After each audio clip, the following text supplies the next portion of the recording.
Hello friends, Namrata art and craft ಚಾನೆಲ್ಗೆ ನಿಮ್ಗೆಲ್ಲರಿಗೂ ಸ್ವಾಗತ. ಇಂದು ನಾವು ಬೆಂಗಳೂರಿನ ಹೃದಯ ಭಾಗದಲ್ಲಿರುವ ಆರ್ಟ್ ಆಫ್ ಲಿವಿಂಗ್ ಕೇಂದ್ರದ ವಿಶೇಷತೆಗಳ ಬಗ್ಗೆ ತಿಳಿದುಕೊಳ್ಳೋಣ. ಇಲ್ಲಿ ಶಾಂತಿ, ಮನಃಶಾಂತಿ ಮತ್ತು ಜೀವನದ ಕಲೆಯನ್ನು ಅರಿಯಲು ಸಾವಿರಾರು ಮಂದಿ ಬರ್ತಾರೆ ಮತ್ತು ಅವರು ತಮ್ಮ ದೈನಂದಿನ ಜೀವನವನ್ನ ಹೇಗೆ ಸುಂದರವಾಗಿ ಪರಿವರ್ತಿಸುತ್ತಿದ್ದಾರೆ ಎಂಬುದನ್ನ ಇಲ್ಲಿ ನಾವು ನೋಡಬಹುದು. ಇನ್ನು ಈ ಸಂಸ್ಥೆಯನ್ನ ಯಾರು ಸ್ಥಾಪನೆ ಮಾಡಿದ್ರು ಅಂತ ಇವಾಗ ಹೇಳ್ತೀನಿ. ಆರ್ಟ್ ಆಫ್ ಲಿವಿಂಗ್ ಸಂಸ್ಥೆಯನ್ನ 1981ರಲ್ಲಿ ಶ್ರೀ ರವಿಶಂಕರ್ ಗುರೂಜಿಯವರು ಸ್ಥಾಪಿಸಿದ್ರು. ಇದು ಜಾಗತಿಕ ಮಟ್ಟದಲ್ಲಿ ಮನಃಶಾಂತಿ, ಒತ್ತಡ ನಿರ್ವಹಣೆ, ಯೋಗ ಮತ್ತು ಧ್ಯಾನದ ಮೂಲಕ ಜೀವನವನ್ನ ಸುಧಾರಿಸಲು ಪ್ರಖ್ಯಾತವಾಗಿದೆ. ಬೆಂಗಳೂರು ಕೇಂದ್ರವು ತನ್ನ ವಿಶಿಷ್ಟ ಶಾಂತತೆಯ ವಾತಾವರಣ ಮತ್ತು ನೈಸರ್ಗಿಕ ಸೌಂದರ್ಯದಿಂದ ವಿಶೇಷವಾಗಿದೆ. ಇಲ್ಲಿ ಪ್ರತಿ ವರ್ಷ ಸಾವಿರಾರು ಮಂದಿ ತಮ್ಮ ವ್ಯಕ್ತಿತ್ವ ಮತ್ತು ಒಳ ಜೀವನವನ್ನ ಬೆಳೆಸ್ಕೊಳ್ಳೋಕೋಸ್ಕರನೇ ಇಲ್ಲಿ ಬರ್ತಾರೆ.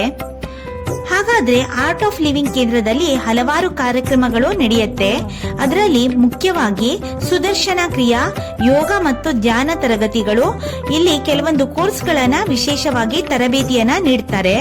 ಮೊದಲಿಗೆ ಸುದರ್ಶನ ಕ್ರಿಯೆ ಅಂದ್ರೆ ಒತ್ತಡವನ್ನ ಕಡಿಮೆ ಮಾಡುವ ಹಾಗೂ ಶಕ್ತಿಶಾಲಿ ಶ್ವಾಸತಂತ್ರ. ಯೋಗ ಮತ್ತು ಧ್ಯಾನ ತರಗತಿಗಳು ಇದು ಶರೀರ, ಮನಸ್ಸು, ಆತ್ಮವನ್ನ ಸಮ್ಮೇಳನ ಮಾಡುವಂತಹ ಕ್ರಿಯೆಯಾಗಿದೆ.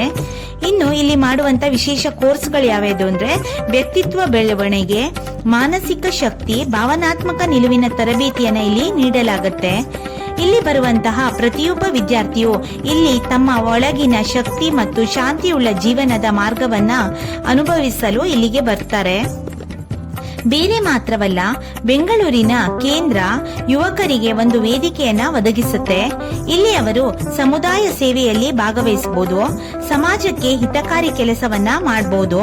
ವಿಶೇಷವಾಗಿ ಹೋರಾಟಗಾರರಿಗೂ, ಶಾಲಾ ಮಕ್ಕಳಿಗೂ, ತುರ್ತು ಪರಿಸ್ಥಿತಿಯಲ್ಲಿರುವವರಿಗೂ ಸಹಾಯ ಮಾಡುವ ಕಾರ್ಯಕ್ರಮಗಳು ಇಲ್ಲಿ ನಡೆಯುತ್ತೆ. ಇವು ಮನಸ್ಸಿನ ಶಾಂತಿ ಮಾತ್ರವಲ್ಲ, ಸಮಾಜದ ಮೇಲೂ ದೃಢ ಪರಿಣಾಮವನ್ನ ಬೀರುತ್ತೆ. ಬೆಂಗಳೂರು ಕೇಂದ್ರವು ಕೇವಲ ಮನಸ್ಸಿನ ಶಾಂತಿಯಲ್ಲ, ಪರಿಸರದ ಶಾಂತಿ ತತ್ವದಲ್ಲೂ ವಿಶೇಷವಾಗಿ ವಿಶಿಷ್ಟ ಮತ್ತು ವಿಶೇಷತೆಯನ್ನ ಹೊಂದಿದೆ. ಇಲ್ಲಿ ಹಸಿರು ತೋಟಗಳು, ನೈಸರ್ಗಿಕ ಹತವಾದ ವಾತಾವರಣ ಮತ್ತು ಪರಿಸರ ಸ್ನೇಹಿ ಸೌಲಭ್ಯಗಳು ಕೂಡ ಇದೆ. ವಿದ್ಯಾರ್ಥಿಗಳು ಅಲ್ಲಿಯ ಪ್ರಕೃತಿಯ ಜೊತೆ ಏಕಾತ್ಮರಾಗುವುದು, ತಮ್ಮ ಜೀವನಕ್ಕೆ ಶಾಂತಿ ಮತ್ತು ಸಮತೋಲನವನ್ನ ಇಲ್ಲಿ ನಾವು ನೋಡಬಹುದು. ಈ ಕೇಂದ್ರವನ್ನು ಅನುಭವಿಸಿದ ವಿದ್ಯಾರ್ಥಿಗಳು ತಮ್ಮ ಜೀವನದಲ್ಲಿ ಹೇಗೆ ಬದಲಾವಣೆ ಕಂಡು ಬಂದಿತು ಎನ್ನುವುದನ್ನ ಹಂಚಿಕೊಳ್ತಾರೆ. ಕೆಲವರು ಒತ್ತಡವನ್ನ ಕಡಿಮೆ ಮಾಡಿಕೊಳ್ತಾರೆ, ಕೆಲವರು ಆತ್ಮವಿಶ್ವಾಸವನ್ನ ಹೆಚ್ಚಿಸಿಕೊಳ್ತಾರೆ, ಮತ್ತೊಬ್ಬರು ಮನಃಶಾಂತಿಯನ್ನ ಕಂಡುಹಿಡಿತಾರೆ.